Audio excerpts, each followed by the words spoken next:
제가 충분히 이해를 못했는지 가사의 번역에 묘미가 있는 건지 모르겠는데 천국 안에까지 주님의 손을 붙잡고 간다고 안 하고 왜 천국 가까이까지만 붙잡고 간다고 하는지 예, 어, 알려주셔요. 아시는 분들은 기도하겠습니다.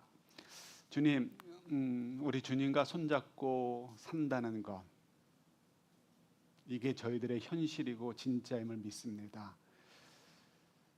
주님, 이 놀라운 은혜와 은총 속에 살고 있음을 기억하며 저희들 정말 천국까지 주님의 손을 붙잡고 나아가는 복된 인생들, 그 속에서 저희들을 통해서 우리가 알던 모르던 수많은 사람들에게 그리스도의 향기를 나누어 주며 위로와 용기를 북돋워 주고 생명의 길을 알려주는 저희들이 되도록 도와주옵소서. 말씀을 허락해 주옵소서. 예수님 이름으로 기도드립니다. 아멘. 제가 총각 때 가족 중에 한 분이 여수의 그 조그만 마을에 한 2년 3년간 근무를 한 적이 있습니다. 그래서 한번 이제 방문을 하게 되었습니다.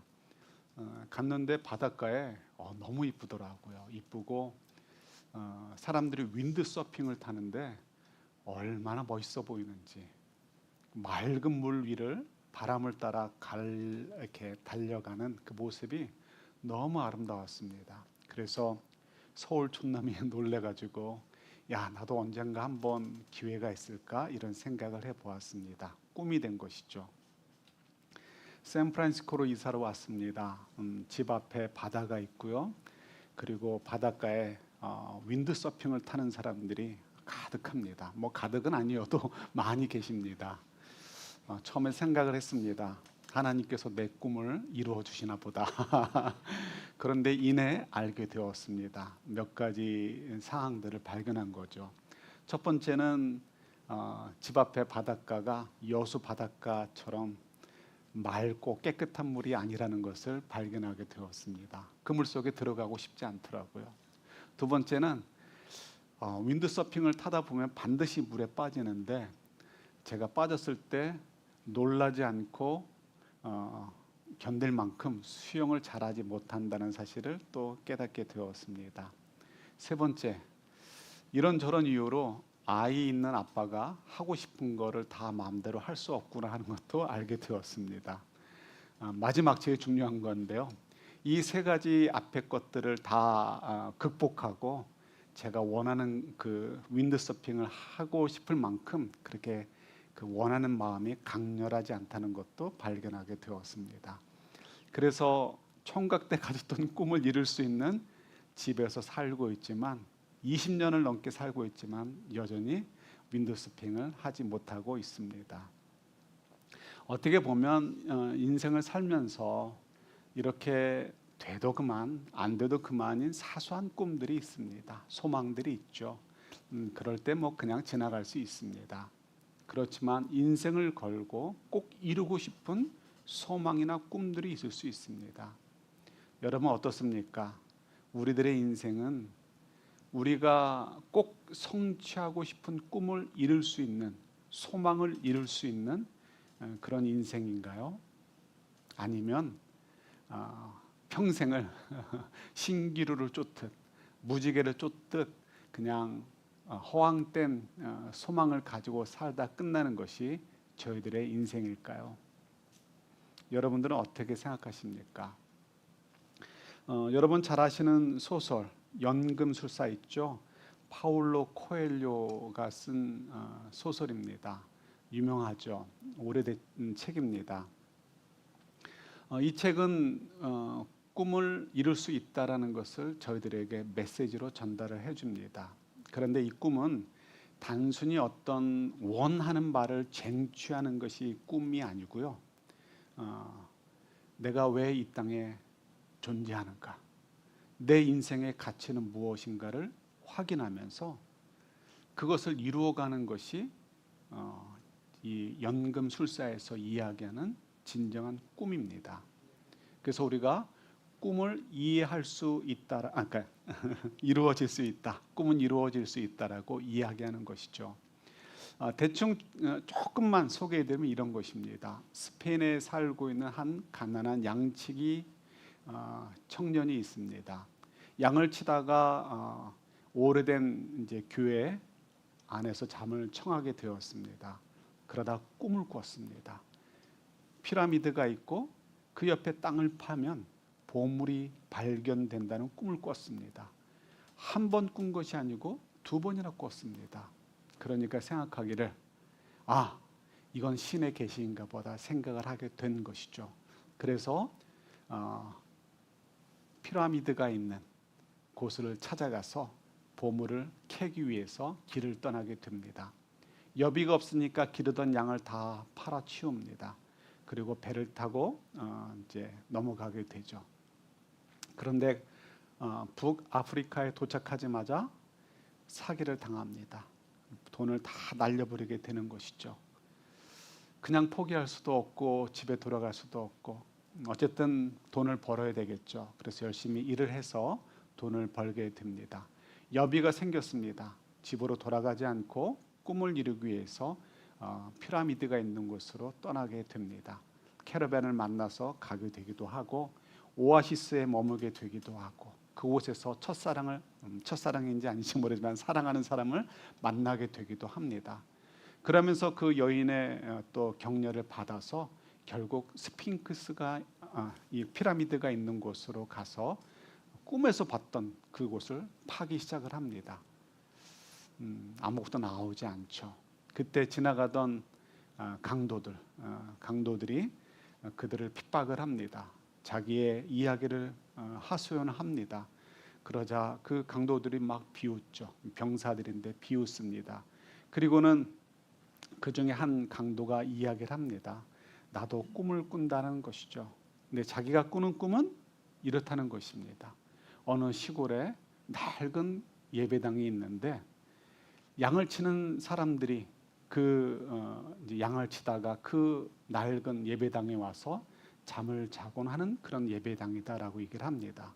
그리고 그 교회 옆에 땅을 파면 그곳에 보물이 있다라는 것이죠. 그 말을 듣는 순간 산티아고가, 이 주인공의 이름이 산티아고인데 산티아고가 정신이 번쩍 납니다. 진짜 보물은 거기 있는 거구나. 그래서 얼른 돌아갑니다. 그리고 보물을 찾는 것으로 소설이 끝을 맺게 됩니다. 그 보물은 아까 말씀드렸듯이요, 물리적인 금이나 은과 같은 그런 물질이 아니고요, 자기 인생의 의미, 가치, 이것을 발견하고 그 가치를 이루는 삶을 사는 것, 그것이 이제 꿈을 이룬다라는 것을 이제 표현하고 있습니다.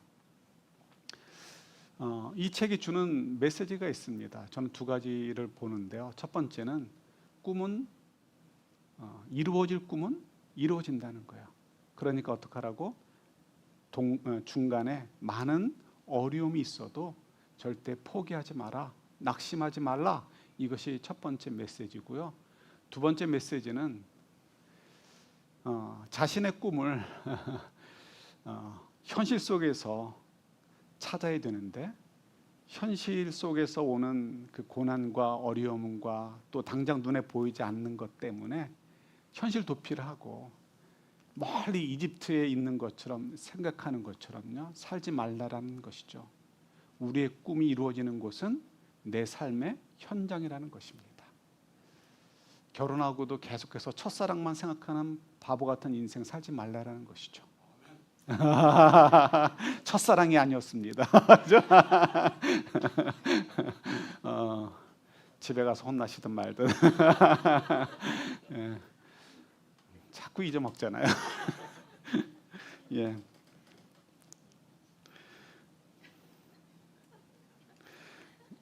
정리한다면 우리가 인생을 살면서 이루어질 수 있는 꿈이 있다라는 것이죠. 그런데 많은 사람들이 그 이루어질 수 있는 꿈들을 이루지 못하고 사는 일들이 많이 있고, 그래서 이 연금술사와 같은 책들을 보면서 사람들이 대리만족을 하기도 하고 환희를 외치게 되는 것이기도 하고 공감을 하는 것이기도 하지요.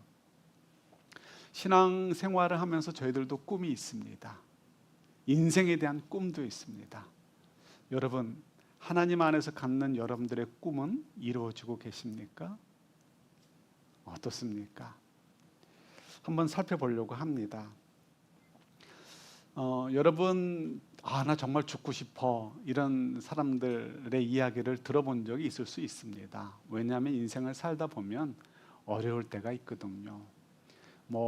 사춘기 때 떨어지는 낙엽만 보고도 죽고 싶은 그런, 옛날엔 그런 감성이 있었는데 요즘은 아니죠. 정말 질풍노도의 그 시기를 살아가지고 애들을 어떻게 관리를 해야 될지, 그죠? 조그만 아이들을 둔 엄마 아빠들은 사실 걱정이 됩니다. 정말 어려운 시대에 살고 있지만 어쨌든 옛날에는 떨어지는 낙엽만 보고도 인생은 뭔가라는 생각을 하게 되고, 그리고 죽고 싶다 이런 생각을 가져보기도 했던 그런 낭만의 시대도 있긴 했습니다. 그럴 때도 있고요. 또 아니면 저희들이 살다 보면 정말 부끄러운 일을 경험할 때가 있습니다. 그때 정말 쥐구봉행이라 해도 숨고 싶고, 다른 표현으로 얘기한다면 정말 죽고 싶다 이런 생각이 들 때도 있죠.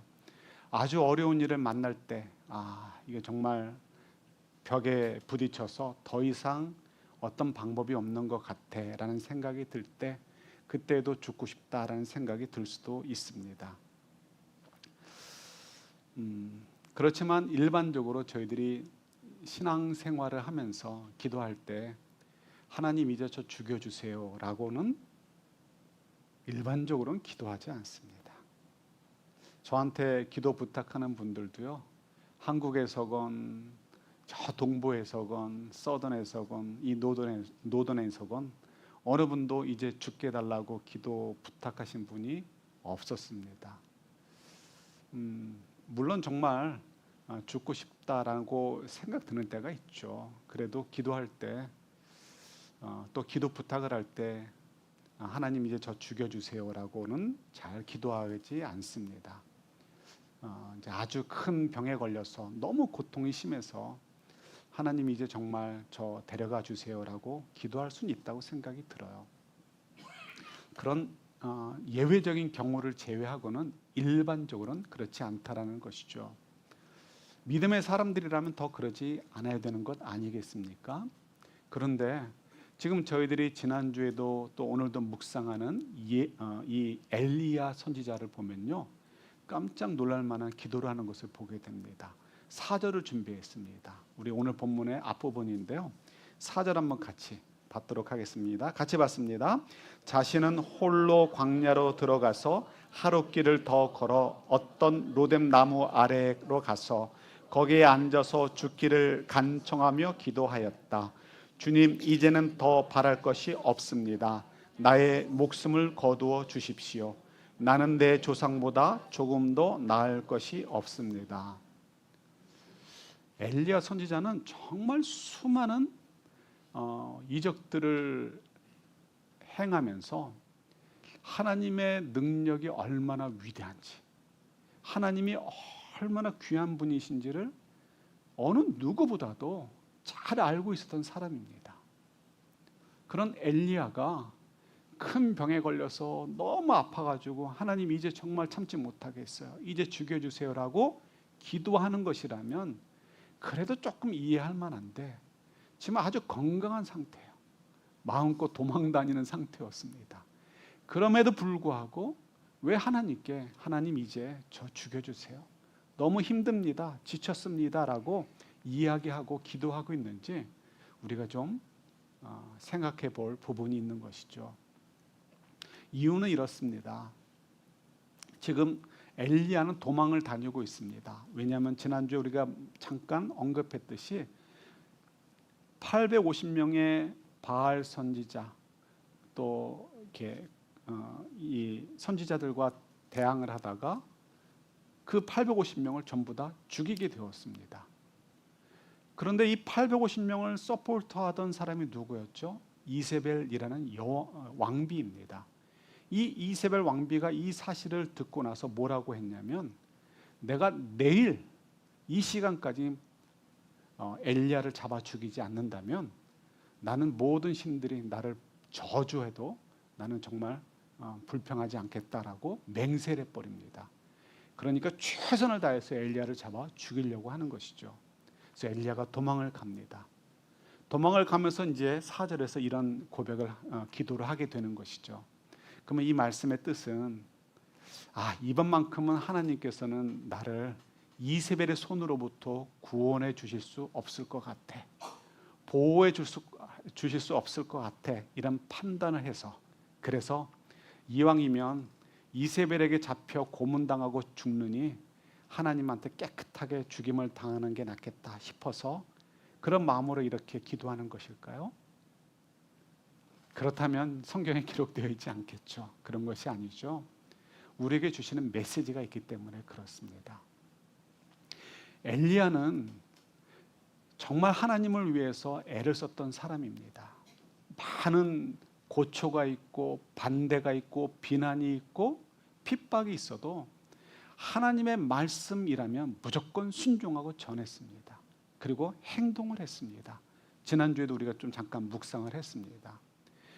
엘리야 선지자가 왜 그렇게 하나님이 하신 말씀이라면 무조건 순종하고 그리고 섬기면서 따라갔을까요?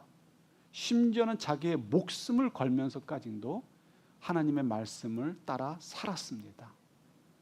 이유가 뭘까요? 딱 한 가지입니다. 내일이면 달라지겠지. 내가 이렇게 열심히 헌신하고 말씀을 전하고 이적을 행하면서 하나님의 위대하심을 드러내고 하나님만이 우리가 섬겨야 될 참 하나님이시고 신이시라는 것을 증거하게 된다면 백성들의 마음이 변하겠지. 백성들이 불신앙에서 떠나서 다시 하나님께로 돌아오겠지라는 그런 소망, 그런 꿈 때문이었습니다. 그러나 많은 시간, 많은 이적들을 행했지만 결국 변하는 것은 아무것도 없던 것이죠. 오히려 자기의 처지만 더 공경 속에 빠지는 것을 보게 됩니다. 많은 애를 썼는데 변하지 않을 때 그때 오는 좌절감, 낙담은 정말 생명을 뺏을 만큼 무서운 것이죠. 그래서 사람들이 이제 우울증에 걸리고 자살을 하는 이유들도 바로 그런 것에 있는 것이기도 합니다. 그래서 엘리야가 왜 하나님 나를 이제 좀 죽여주십시오라고 했는지에 대해서 저희들이 조금 이해할 수 있습니다. 자, 이때 중요한 것이 뭐냐면 하나님께서 어떻게 응답하셨냐는 것입니다. 엘리야가 이제 하나님 정말 제가 애를 써도 목숨을 걸고 하나님 뜻 원하시는 대로 내가 순종하고 따라가도 변화되는 것은 아무것도 없습니다. 그러니 하나님 저를 좀 죽여주세요라고 이야기할 때 하나님께서 뭐라고 말씀하시냐는 것입니다. 그때 하나님께서 괜찮아 조금만 더 애쓰자 조금만 애쓰자 이런 식으로 말씀하지 않으시죠. 오늘 본문에 있는 말씀으로 얘기를 하십니다. 하나님께서 말씀하십니다. 너 여기서 뭐하냐? 너 여기서 뭐하고 있니? 동굴로 숨어 들어가 있는 엘리야에게 하나님께서 그렇게 말씀하십니다. 그리고는 이렇게 얘기하시죠. 내가 너 앞을 지나갈 테니까 내가 언제 지나가는지 지켜보아라라고 이야기하십니다. 첫 번째 어떻습니까? 크고 무서운 바람, 그 바람이 임합니다. 그리고 막 산을 부셔버릴 것처럼 바위를 막 날려버리면서 무서운 바람이 지나갑니다. 그러나 그때 그 바람 속에 하나님이 계시지 않았습니다. 바람이 지나가고 그 다음에 뭐가 오죠? 큰 지진이 왔습니다. 그러나 그 지진 가운데도 하나님이 계시지 않았습니다. 바람이 지나가고 지진이 지나간 다음에 그 다음에 큰 또 불이 임했습니다. 그러나 그 불 가운데서도 하나님께서는 계시지 않았습니다. 그리고 그 불조차 지나간 다음에 미세한 음성이 들렸습니다. 작고 부드러운 소리였습니다. 13절에 보면 그때 엘리야가 수건이죠. 얼굴을 가리고 겉옷인가요? 얼굴을 가리고 나아가는 것을 보게 됩니다. 바로 그 소리 가운데 하나님이 임재하고 계셨습니다. 엘리야가 어떻게 알았는지 모르지만 엘리야가 그것을 알은 것이죠. 바로 지금 하나님이 내 앞을 지나가시는구나. 그것을 깨닫고 두려운 마음으로 하나님 앞에 나아가는 것을 저희들이 보게 되죠.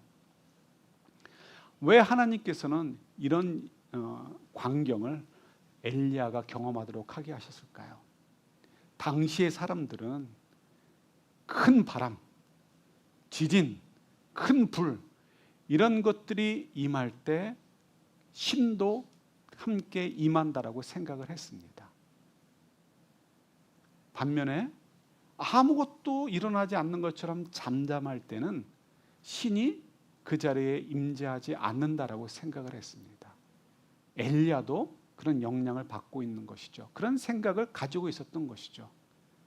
하나님께서 이런 일들을 통해서 사람들이 생각할 때 바로 이때야말로 하나님이 임재하는 시간이고 우리와 함께하는 시간이고 하나님의 능력이 임하는 시간이다라고 생각하는 그때 오히려 하나님께서 임하지 않는 시간일 수 있다는 것을 알려주십니다.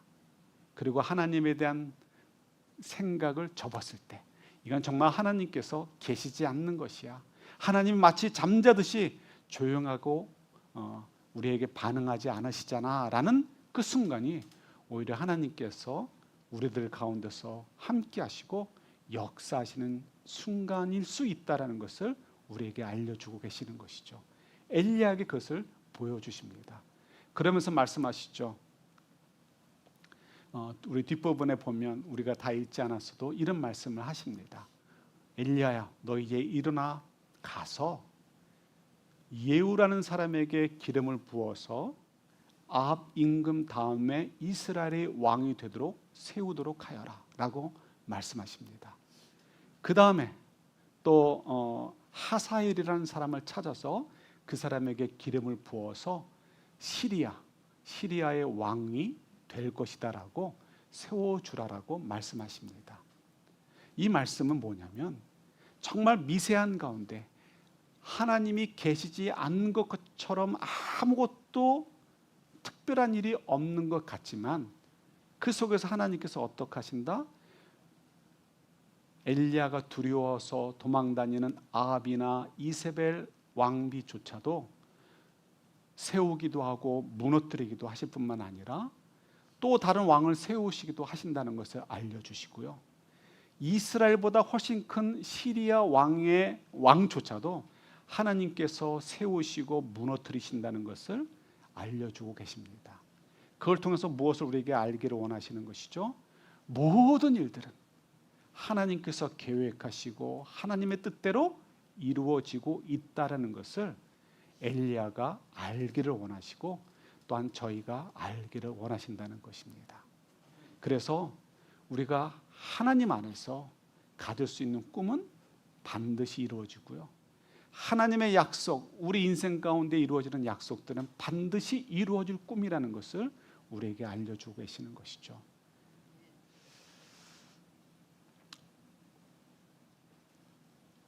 저희들도 이렇게 인생의 꿈을 가지고 삽니다. 그렇지만 그 꿈이 정말 이루어지는가 이렇게 의심될 때가 많이 있죠. 예수님을 믿습니다. 그리고 우리가 열심을 냅니다. 열심을 내는데 뭐 잘 변화되는 게 없는 것 같습니다. 특히 이제 교회들 보면 남편을 구원하기 위해서 무척 애를 쓰시는 분들이 계십니다. 몇십 년을 공들이고 투자해도 남편이 끝내 믿지 않는 분들이 이제 많이 계시죠. 그럴 때 얼마나 많은 시간 동안 낙담의 시간들을 가졌겠습니까? 어쩌면 함께 사니까 보니까 계속 그래도 내가 구원해야지라는 마음으로 계속 도전하지요. 아마 함께 살지 않았으면 쉽게 벌써 포기하고 말았을 만한 그런 이제 일들도 많이 있죠. 뭐 남편을 구원하는 것만이겠습니까? 저희가 살다 보면 주님 안에서 정말 소원하고 그 소원하는 말을 위해 기도하고 정말 애를 썼는데 이루어지지 않는 일들이 있고요. 그러다 보면 낙담이 되어지고 변화되지 않는 현실 속에서 내가 굳이 기도해야 될 이유가 있을까? 내가 굳이 믿음을 따라 살 필요가 있을까? 이런 생각이 들 때가 있는 것이죠. 여러분, 정말 저희들의 인생은 하나님께서 멀리 떨어져서 구경하시는 인생일까요? 아니면 하나님께서 정말 우리 속에서 임재하시고 역사하는 인생일까요? 저희들도 우리들의 인생에 꿈을 가져야 되고요. 그 꿈이 이루어지도록 애를 써야 되겠죠. 다른 거 아니죠. 하나님의 약속이 성취되는 인생, 하나님의 말씀대로 그대로 내 인생 속에서 이루어지는 그런 인생, 그런 인생이 되도록 우리가 살아야 되지 않겠습니까? 그건 어차피 이루어질 꿈이에요. 그래서 우리가 두 가지만 기억하시면 돼요. 연금술사의 책에서 그 언급한 것처럼 첫 번째로 저희들이 낙심하지 않으셔야 됩니다. 낙심하지 않으셔야 돼요. 열심히 믿음 생활에도 변화되지 않는 현실, 변화되지 않는 남편, 변화되지 않는 아내, 변화되지 않는 자녀들, 변화되지 않는 환경, 이런 것 때문에 여러분들 낙심하지 않으셔야 됩니다. 우리가 이렇게 저렇게 판단하고 싶어요. 왜 내 눈에 차지 못할까? 내 기준으로 판단을 합니다. 그렇지만 여러분, 그것조차 내려놓으셔야 돼요. 왜냐하면 우리 눈에는 정말 차지 않는 남편, 아내, 자녀, 혹은 직장 동료, 아니면 비즈니스 뭐라 할지라도 사실 하나님 나라의 기준에서는 나보다 더 큰 인생일 수 있습니다. 내 자신보다, 판단하고 앉아있는 내 자신보다 더 귀한 인생일 수 있고 아름다운 열매를 맺는 과정일 수 있습니다. 중요한 것은 우리가 낙담하지 않는 것입니다. 내가 알지 못해도, 다 계산되지 않아도, 이해되지 않아도 하나님께서 하신 말씀은 그대로 내 인생 가운데 성취되고 있음을 믿으실 수 있어야 됩니다. 낙담하지 마십시오. 절대 낙담하지 마십시오. 두 번째, 이루어질 꿈은 이루어진다는 생각을 가지시고요. 이 꿈이 이루어지도록 우리가 계속해서 상상하셔야 됩니다. 다른 표현으로 한다면 내 삶 속에 하나님의 손길, 능력, 이적이 임하는 것을 꿈꾸시며 사셔야 됩니다. 하나님의 이적이, 하나님의 능력이 내 삶 속에서 역사하시는 것을 꿈꾸시라는 것입니다. 다른 사람의 간증을 들으면 하나님께서 우리 인생 가운데 역사하시는 것 같은데 내 인생에는 그런 게 없는 것 같아. 그렇지 않습니다. 그를 발견하지 못하고 해석하지 못하는 우리들의 아둔함, 영적인 아둔함이 문제일 뿐입니다. 오래전에도 얘기했죠. 어느 분이 자기 기도 응답받은 것을 조약돌에 하나씩 적어 놓았다라고 합니다. 그러다 보니까 많이 생겼대요. 저도 따라해 보려고 시작을 했습니다. 시작했다가 바로 그만뒀습니다. 찾기 시작하면요, 하나님께서 내가 기도했던 안 했던 나를 위해서 해주시는 일들이 너무나 많이 보입니다. 그리고 어떻게 일일이 조약돌에 적습니까? 그분보단 내가 믿음이 더 크구나 이런 뭐 농담 아닌 농담도 해보았습니다. 정말 찬송가 가사 말씀대로 하늘을 두루마리 삼고 바다를 먹물로 삼아도요 다 쓰지 못합니다. 왜요? 내가 다 기억을 못하고 다 이해를 못해서 그렇습니다. 하나님께서 우리 속에 정말 역사하십니다. 이적을 행하십니다. 문제는 우리가 그 이적을 거부하는 거예요. 왜 거부할까요? 한 가지만 얘기하면 이렇습니다. 마태복음 16장 24절에 예수님께서 이렇게 말씀하시죠. 제가 읽을게요. 누구든지 나를 따라오려거든 누구를 부인하고 자기를 부인하고 뭐를 지라고요? 자기 십자가를 지고 나를 따라오너라. 자기 십자가 지고 따라오라는 거예요. 예수님을 따르려면 우리 모두가 해당되는 거예요. 키는 뭐예요? 뭘 부인하라? 자기를 부인하라. 근데 자기 부인하는 거가 쉽지가 않습니다. 왜 쉽지 않은가? 쉬운 것부터 얘기할게요. 우리가 왜 음식 조절을 마음대로 못합니까? 왜 우리가 운동을 마음대로 하지 못합니까? 자기 부인을 못하는 거죠. 입맛을 부인하지 못하고 내 브레인에서 막 충동하는 욕구를 부인하지 못해서입니다. 왜 말을 함부로 하는 걸 고치지 못해요? 왜 내가 한 번만 더 생각하고 조금만 더 생각하고 행동하면 되는데 왜 이렇게 급해요? 자기 부인을 못해서요. 내가 만든 거 같거든요 지금. 그래서 자기 부인을 못하니까 이게 안 되는 거예요.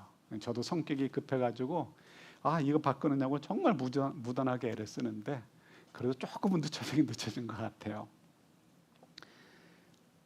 자기를 부인하게 되면요 무엇보다도 내 자신이 바뀌는 것을 보게 됩니다. 그죠? 내 자신이 바뀝니다. 막 어찌하지 못해가지고 막 이렇게 긴장되어 살고 있던 내가 어느덧 평안을 누리는 것을 발견할 수 있습니다. 난 아직도 걱정이 돼서 잠도 못 잔다. 이거는 그 사람이 책임감이 많다 이런 것을 떠나서요. 아직도 자기 부인을 못한다. 뭐 세상 될 대로 되라가 아니고요. 예수님 앞에서 자기 부인을 못하는 것입니다. 하나님께서 나를 인도하고 계시기 때문에 나에게 맡겨진 부분만큼만 내가 최선을 다하면 된다라고 할 때 하루에 5시간을 자든 8시간을 자든 시간이 중요한 게 아니고 그 긴장감을 내려놓고 그리고 참된 평안의 잠을 잘 수가 있는 것이죠. 평안의 순간들을 맛볼 수 있는 것이죠. 자기 자신부터 변할 수 있죠. 자기 자신이 그렇게 변화되니까 그전까지 용납하지 못했던 배우자의 말을 조금씩 용납해 줄 수 있습니다. 자녀들의 눈꼴 사나운 모습들을 조금씩 더 용납해 줄 수 있습니다. 가정이 변할 수 있겠죠. 직장터가 변할 수 있고 비즈니스가 변할 수 있습니다. 뭐만 하면요? 자기 부족만 해도, 자기 부인만 해도요. 그것이 이적 아닙니까? 기적 아닙니까? 하나님께서 우리 삶에 들어와서 우리 삶을 더 풍요롭게 만들어 주시고 더 귀한 열매들로 우리를 만들어 가시는 것이죠. 근데 문제는 뭐냐면 자기 부인이 싫은 거예요. 내가 싫기 때문에 하나님께서 개입하는 것을 막게 되고요.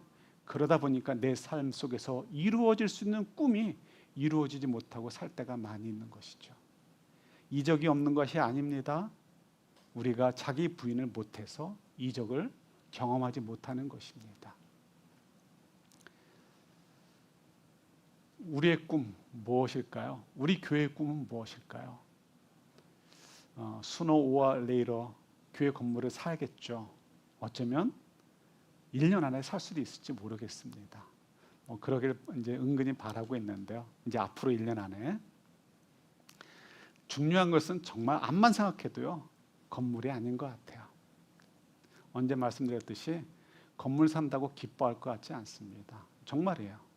근데 정말 제가 기뻐할 수 있는 것은 우리 모두가 좋은 교회로 세워지는 것.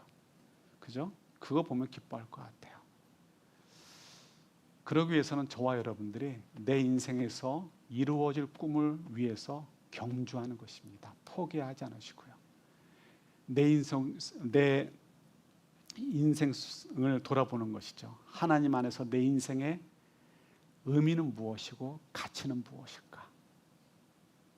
그래서 그 의미와 가치를 이루는 인생, 그 인생이 되도록 내가 열심히 달려가야지. 이런 각오를 가지고 사는 것이죠. 하나님께서 나를 구원해 주셨고 창세전부터 아시고 미리 만들어 놓으셨고 이때 우리를 보내셨어요. 그래서 이때 하나님과 동행하면서 예수님과 천국에 이르기까지 동행하면서 하나님께서 나에게 기대하시는 것을 이루어 드리기 위해서 낙심하지 않고 최선을 다해서 말씀을 따라 사는 거예요. 그리고 천국에 이르렀을 때 영원한 그 영광을 누리는 그 삶, 이 모든 것들이 하나님 말씀 가운데 약속되어 있는 것이잖아요. 이 약속이 우리 인생 가운데 그대로 이루어질 거야, 안 이루어질 거야? 이루어질 거란 말이에요. 그래서 낙심하지 않고 이런 삶을 살기 위해 경주하는 것이죠. 지난 주간에 새 가정이 왔습니다. 이번 주에 여행을 가서 이제 다음 주에 오십니다. 긴장이 됐어요. 왜 긴장이 됐냐면 진짜 초짜배기가 왔어요. 교회 처음 온대요. 어떻게 복음을 전해야 될까? 어떻게 하나님이 기뻐하시는 인생을 발견하고 살 수 있도록 도와줄까? 걱정이 돼요. 답을 찾았습니다. 오늘 말씀을 준비하다가 다른 거 없어요. 우리가 잔소리하고 이렇고 얘기할 거 없어요. 우리가 우리의 인생 가운데 하나님께서 허락하셔서 이루어질 그 꿈을 꾸면서 낙심하지 않고 끊임없이 그 꿈을 이루게 달려가고 나아가는 삶의 모습을 보여주면 그분들이 변화되게 되는 것이죠. 어떻게 사는 것이 믿음 생활인지를 알고, 어떻게 사는 것이 인생을 가치 있게 살고 하나님을 기쁘시게 하는 인생이 되는 것인지를 알고 살아가게 되겠죠. 그 일을 위해서 우리가 지금 애를 쓰고 움직이고 기도하고 노력하는 것입니다. 사랑하는 자녀분들, 손주분들에게 이거 알려주셔야죠. 이거 보여주셔야죠. 시간이 자꾸 줄어들어가고 있어요. 더 열심히, 더 애를 쓰면서 낙심하지 마시고 달려가면서 그런 귀한 꿈을 이루어가는 인생, 그리고 그 인생을 나눠주고 보여줄 수 있는 저희들이 될 수 있기를 우리 주님의 이름으로 축원합니다. 하나님 아버지, 저희들의 인생은 하나님께서 주신 약속, 말씀이 그대로 성취되는 인생임을 알게 하신 하나님 감사합니다. 그러니 저희들도 엘리야처럼 도중에 낙심하며 안 할래요, 하나님 포기할래요, 하나님 이제 저 죽여주세요라고 이야기하고 기도하는 저희들이 아니라 끊임없이 도전하고 낙심하지 않고 그 꿈이 이루어지도록 달려가서 꿈이 성취되어지는 아름다운 인생이 되도록 저희들을 사용하여 주시고 은혜 내려 주옵소서. 예수님 이름으로 기도드립니다. 아멘.